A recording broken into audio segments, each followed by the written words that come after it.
Welcome to Pick Up and Deliver, the podcast where I pick up my audio recorder as I head out for a walk and deliver an episode to you while I stroll around.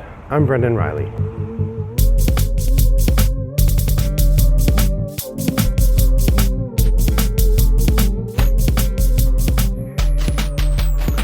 Well, good morning, listeners. It is a lovely morning here in suburban Chicago, and I'm coming to you on my walk home from the library. You'll be glad to know that I discovered that at our library you can, with some identity verification stuff, check out books even if you've forgotten your library card and ID, which I felt really dumb to have walked all the way to the library without it, but I was glad to learn that. So, yay, library. All right. I know that I've done, I try to do every third episode as a game review episode, but I've played a whole bunch of games recently, and I don't want to get very far from my play before I talk about them. So without further ado, here is another shooting from the hip triple shot. For those of you new to the podcast, or since 2 episodes ago when I did one of these, shooting from the hip means a quick reaction. So these are games that I've played once or twice maybe, and I'm just giving my first impressions of the game, as well as just sort of my initial thoughts about what it's going to be. And then generally that takes about 5 minutes. My episodes are 15 to 20 minutes, so I do 3 of them in an episode, hence shooting from the hip triple shot. There it is, the explanation of the segment name. Let's jump right into it. One of the games that I picked up when I was in Portland was a Phil Walker Harding roll and write, or flip and write, that I've had my eye on for a while now, and that is Silver and Gold.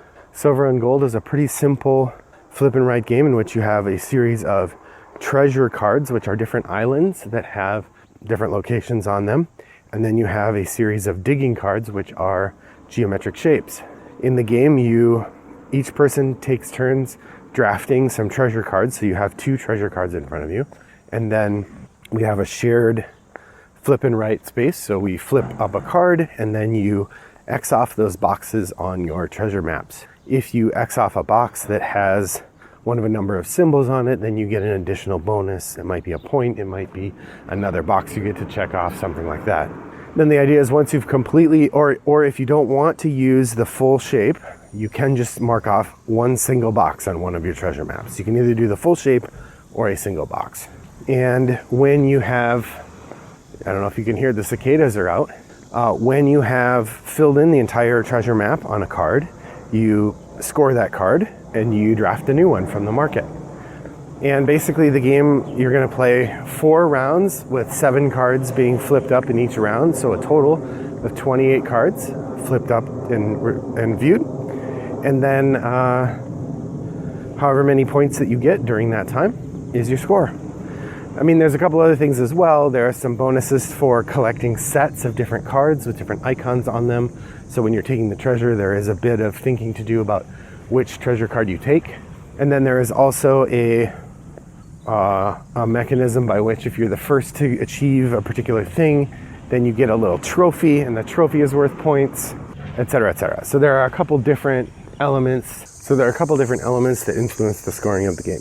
Like most Phil Walker Harding games, this one is explainable pretty easily. I kind of wonder if he's got a little book that says no more than 4 rules. Like he has a very a strong sense of making a game work by introducing a few little rules that make the game function.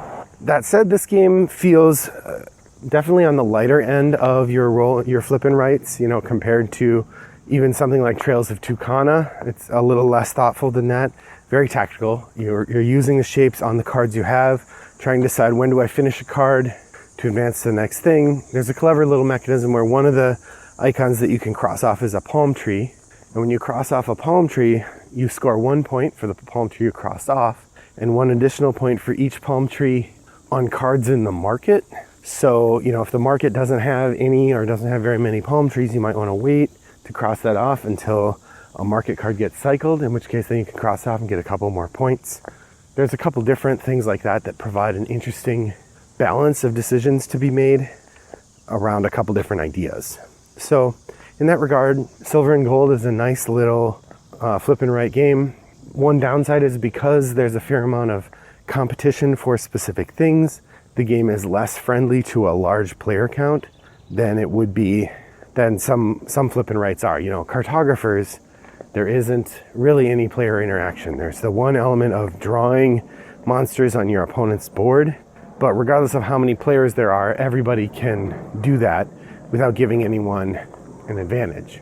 Whereas in Silver and Gold, there's a limited number of cards that you can take, and there's a race to get the trophies that's connected to player count. So Silver and Gold plays up to 4. That's not a game that can extend really beyond that without some rules monkeying. Not to say you couldn't do that, but there it is. So it's Silver and Gold from Phil Walker Harding. I think Pandasaurus is the publisher, though I didn't double check that. Next game I want to talk about is Tiny Epic Galaxies. Tiny Epic Galaxies is probably the most well-reviewed of the Tiny Epic series. These are a series of games by Scott Almes. I've only played one of them, the Tiny Epic Dinosaurs game. There are quite a few others, and I haven't really had a chance to play them. I also generally am not all that keen on games that have a tiny footprint just because, which is sort of the idea of this game, that they come in a small box, but they have a large impact in terms of what you can do in them. And I generally, if the game is going to be big, I like it to be physically bigger as well as mentally. I don't know. Maybe it's just because I have big fingers, and so handling all the little bits is a little annoying. But anyway, so Tiny Epic Galaxies has an interesting mix of mechanisms that make for pretty fun gameplay. The idea is that it's a 4X game. You're expanding, exploring, maybe it's 3X. I don't know that you're doing exterminating, but you're expanding, exploring, and exploiting. And the idea is to get as many points as you can as a owner of an empire. And you do that by sending your rockets around the galaxy to different planets. And if you put your rocket in orbit around the planet, then you're building up toward taking it, colonizing it to be yours and giving yourself a permanent bonus. If you have your rocket land on it, you're using the place without doing that expanding part that I was talking about. And so, without taking it for yourself. So you're kind of sharing it with other people. The game has a couple different resources that you're tracking. You're tracking money and culture, as well as the number of ships that you have. And the money, you have to spend money to do certain things. And then the culture is actually the really interesting part. When you do the culture, or what the culture does, it allows you to follow other people's actions. And this is the part that I think is really clever. So on your turn, you're picking from one of a few different actions that you can do.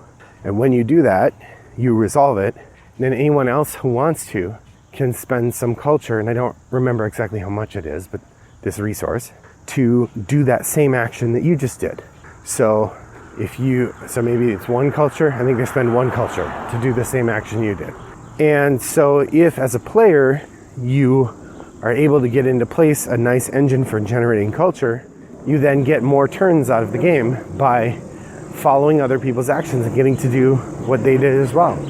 Now, because games resolve in turn, or because turns resolve in order, I can't use my follow action to disrupt what you're doing during your turn. But as soon as your turn's over, I can follow, and I can maybe undo it or counter it, or I could, make progress in my own space that disrupts what you're doing. The follow action makes the game much more interactive, and in a game that otherwise would be kind of heads down, not uninteractive, it provides a really nice mix of elements that allow players to build on each other's work. And I just find that really compelling, that the opportunity for building on what other people have done is really nice. So the art on the planets is nice, although they're all just kind of planets. I mean, it's nothing too spectacular because it's just planets with sort of different looks. It doesn't really feel that much different from like every other game that's got random planets on it. The pieces are nice, but again, very small, because the whole point of the game is it's really small. And the card stock felt a little flimsy to me. All in all, Tiny Epic Galaxies is really good. Definitely in the top tier of Scott Almes games I've played. I've played a number of them. I think I just have the one Loop Inc. I don't think I have any other Scott Almes games. I might have one. They've often been kind of hit or miss for me, or I'm sort of lukewarm on his games, but Tiny Epic Galaxies really is a cut above. It's very good. And so if you get the opportunity to check that out, I would. That's Tiny Epic Galaxies from Scott Alms and Gameland Games. All right, the third game I want to talk to you about today is Fantastic Factories. I regret that I did not catch the name of the designer nor the publisher for this one, so you'll have to go look it up if you like. Fantastic Factories is a really cool engine builder in which you are building a tableau of cards that trigger off one another. And I mean, it's pretty simple. Basically, each round you're going to draft a card. You either get a factory card, and you get that for free, or you can get a employee. An employee will give you a one-time benefit, and then they're discarded. But to get the employee, you have to discard a factory card with a matching symbol. So throughout the game, you have this ebb and flow of cards in your hand with different symbols, and that ebb and flow affects your ability to draft other cards. Now, you can take factories whenever you like, but in order to put the factories into play, you have to discard another card with the same symbol. So again, it's this back and forth that works really nice. I like the fact that you get to pick up a card every turn, regardless. So everybody picks up a card, and then you all play your turns out. Now, this part's pretty interesting. I thought the game was pretty interesting when we would watch each other take their turns, but it makes the game take a really long time. And by like round 2, instead of watching each other take turns, we were just taking our turns. And basically, when you take your turn, you're running your engine. You're taking a whole bunch of different items, and you're sort of triggering them in order, which allows you to exchange resources for other resources, upgrade and downgrade things. And the idea is you're moving toward either producing products or building more buildings. Basically, the two ways you score points are to build lots of buildings, which have points on them, or to make lots of products, which are a particular icon, which you take and then you put on the card. If at some point we get to the point where there are, I think, 12 products on the board, or someone has built 10 buildings, then we're going to finish that round, play one more round, and be done. Now, it's interesting. I played this with my friend Adam from XYZ Game Labs, who had purchased the game but hadn't had a chance to try it yet. We tried that out. It was really fun. And he and I had been talking about engine builders, and one of the things he doesn't like about most engine builders is he says it feels like once you get your engine really tuned to what you want to do, most engine builders, you get to run it once, maybe twice, and then it's done. Fantastic Factories, by contrast, because you're building slowly, at 1 or 2 per turn at the most, and maybe you could get 3 in. You really have to have a lot of cards in it. You have to have done a bunch of turns where you didn't do much if you're going to build 3 buildings in 1 turn. But as you are putting out these things and doing these things, you generate resources, and those resources can then feed into other things, and you get this lovely chain reaction going. And the game lets you do that several times. The chain reaction that you build, the first kind of step of that machine, you get to run that 4, 5, 6 times. Every round, you're getting to run that early part. And then as the game goes along, you'll get to do that more and more. So unlike some engine builders where just when it feels like you got everything in place, the game ends, this one, it feels like you have most of the stuff in place, and then you play 1 or 2 or maybe 3 more rounds, probably, and you really get to see your engine run a lot. Let me say, the graphic design in this game is really tight. It has a very sort of cartoonish feel. It's sort of like if Tool did graphic design on a cartoonish theme. The graphic design, I can't remember the name. I want to say Justin somebody, but you can go look it up. Is really tight, very well done, easy to read, easy to understand. The game has a very nice look to it. Lots of cute little pictures, very funny. There was one that I think was a concrete factory that looked like a huge KitchenAid mixer with a big bowl. That was funny. So lots of nice little touches throughout the game. That said, this game wasn't top notch for me. It was second tier. When I was looking up the game on Board Game Geek, I saw it was regularly compared to Gizmos, again from Phil Walker Harding. Gizmo, I could see the comparison because Gizmos and Fantastic Factories both have you drafting cards, assembling a tableau, running the tableau, having that tableau trigger and giving you a chain reaction of things you get to do, which works out really nicely. They also have a thing where you can use each card only 1 time per round, and I will say Fantastic Factories at least gives you a suggestion of how to track that. Gizmos does not. It feels like in Gizmos they just say, you can only use things once a round. Or maybe they want you to turn the card sideways in Gizmos, but that doesn't work. It takes up too much space. So I added sets of cubes to my game of Gizmos. So when you're playing Gizmos at my house, you put a cube on a card when you use it.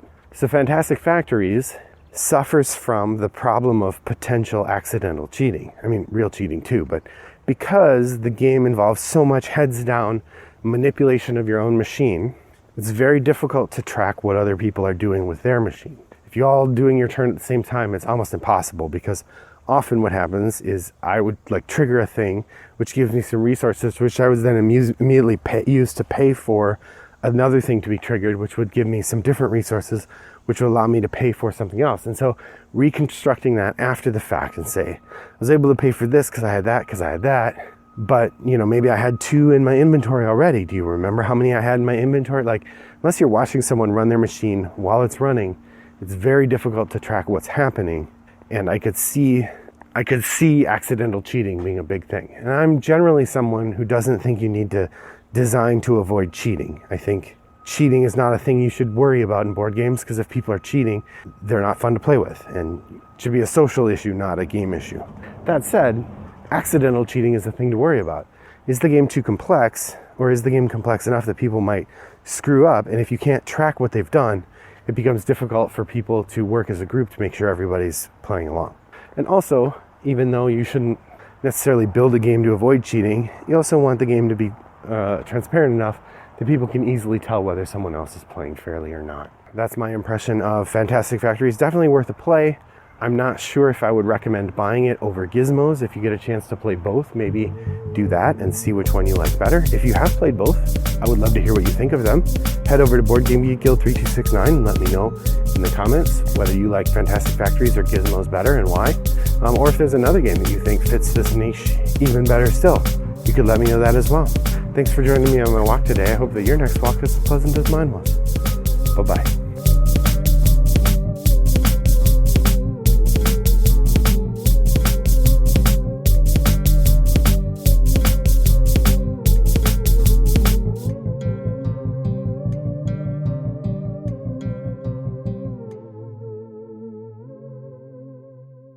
Brought to you by Rattlebox Games.